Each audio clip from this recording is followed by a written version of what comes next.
ratios du cycle d'exploitation. Dans la vidéo précédente, nous avions vu quelques ratios, dont le poids du besoin en fonds de roulement d'exploitation. Bien maintenant, nous allons creuser un peu plus loin. Nous allons nous intéresser à ce qu'on appelle des ratios de rotation. Trois familles de ratios de rotation qui concernent notre besoin en fonds de roulement d'exploitation. La rotation des créances clients, la rotation des stocks et également la rotation des dettes fournisseurs. Commençons par la rotation des stocks. Comment peut-on aborder celle-ci? Eh bien par un calcul qui est le suivant. Nous allons prendre les stocks moyens et le diviser par le coût d'obtention des éléments constituant ce stock. Par exemple ici, je prends le cas de la rotation des stocks de marchandises de notre société Panic. Donc là, ça sera le coût d'achat des marchandises que nous allons retenir. On multiplie tout ceci par 360. En fait, là, il s'agit de jours. En gestion, on considère que l'année a 360 jours. C'est-à-dire que plus précisément, l'année est constituée de 12 mois chacun, comprenant 30 jours. D'où les 360. Le stock moyen? Eh bien, le stock moyen, c'est de dire quel est le niveau de stock que l'on peut constater en moyenne tout au long de l'année. Pour le calculer, eh bien, on prend le stock initial en début d'exercice, plus le stock final en fin d'exercice, le tout étant divisé par 2. Le stock initial, eh bien, c'est celui que vous avez dans le bilan en début d'année. Dit autrement, c'est le stock que vous aviez à la fin de l'exercice précédent. Le stock final est celui que vous avez dans le bilan de votre exercice de l'année N. Ainsi, pour notre société Panic, nous avons repéré où se situaient les marchandises. En N-1, il y avait pour 52 marchandises en stock. En N, il y en avait pour 100. Ce qui nous fait alors un stock moyen, 50 plus 100 divisé par 2. On a en moyenne sur l'année pour 75 de marchandises en stock. Nous allons pouvoir maintenant terminer notre calcul de ratio de rotation en nous intéressant au compte de résultats et en allant chercher la valeur des marchandises, coût d'achat des marchandises concernées. Dans notre compte de résultats, vous voyez que l'on avait acheté pour 500 marchandises et que 50 ont rejoint nos stocks.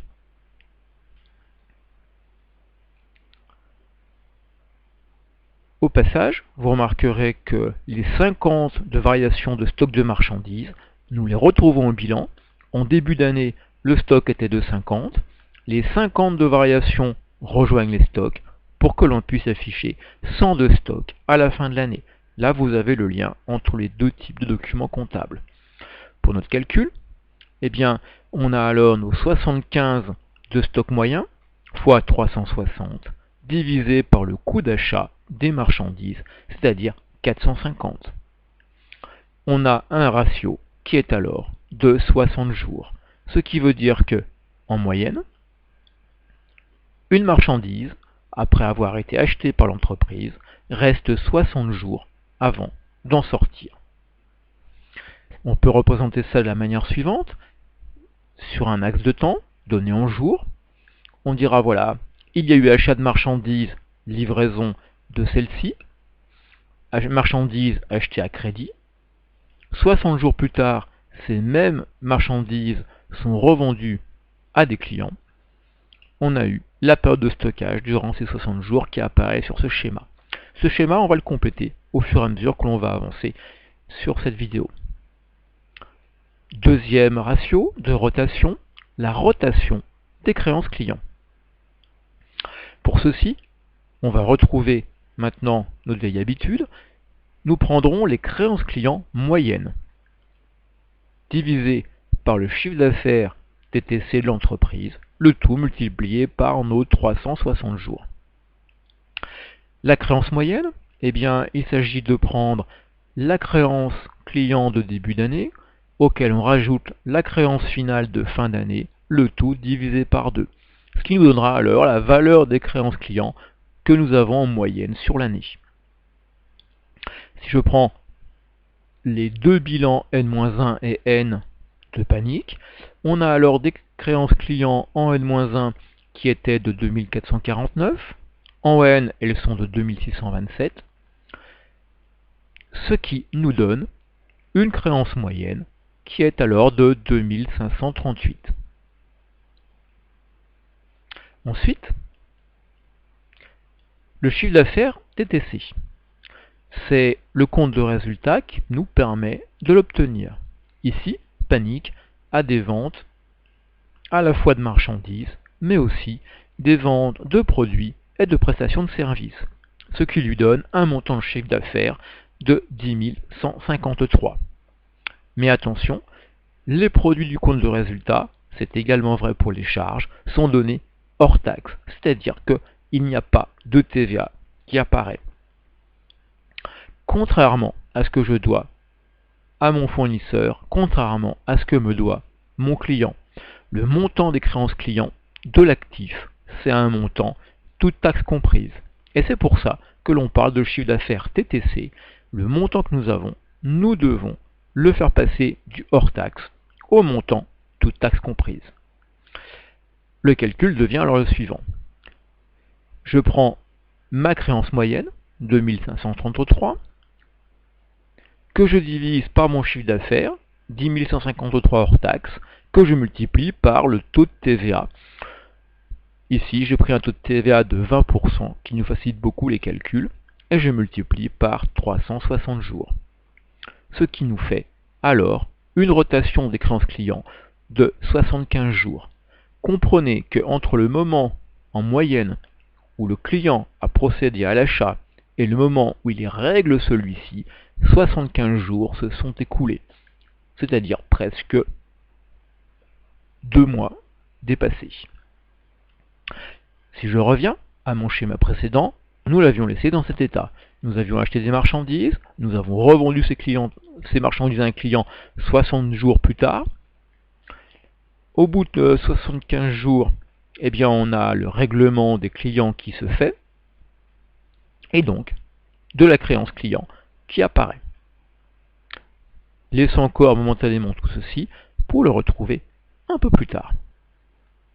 Troisième ratio, le ratio de rotation des dettes fournisseurs.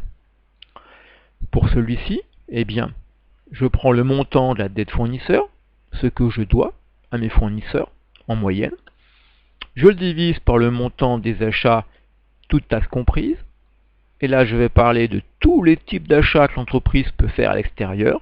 Ça peut être des marchandises, des matières premières, des prestations de services, des composants, du transport, de l'hôtellerie, du conseil.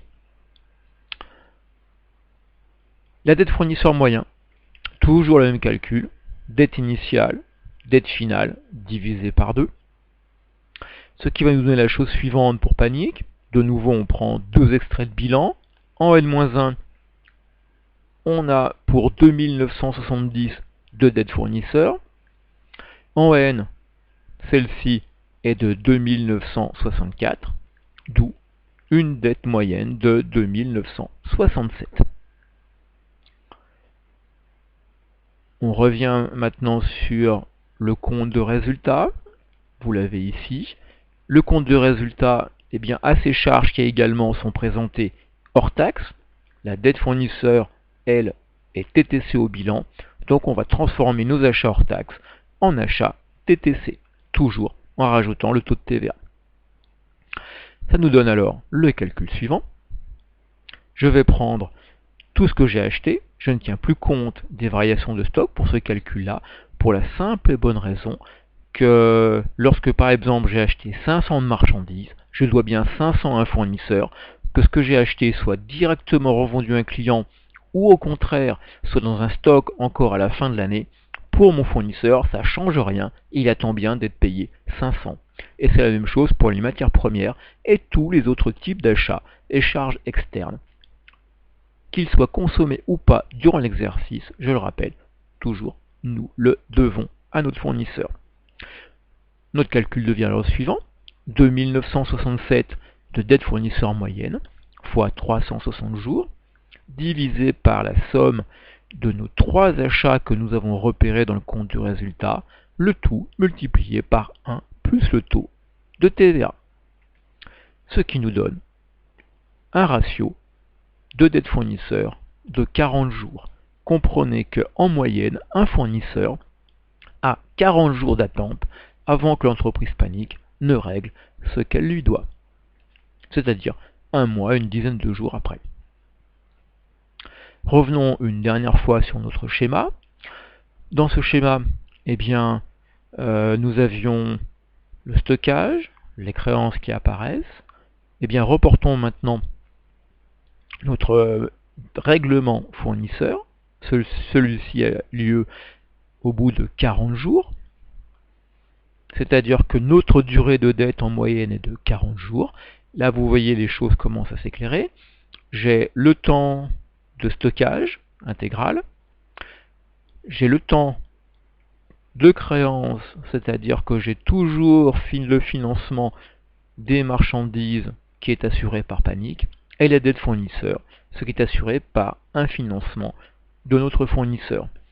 Quand je fais le rapprochement, stockage, créance, dette de fournisseur, vous voyez apparaître le besoin en fonds de roulement sur ce schéma. On retrouve le cycle d'exploitation qui est caché derrière.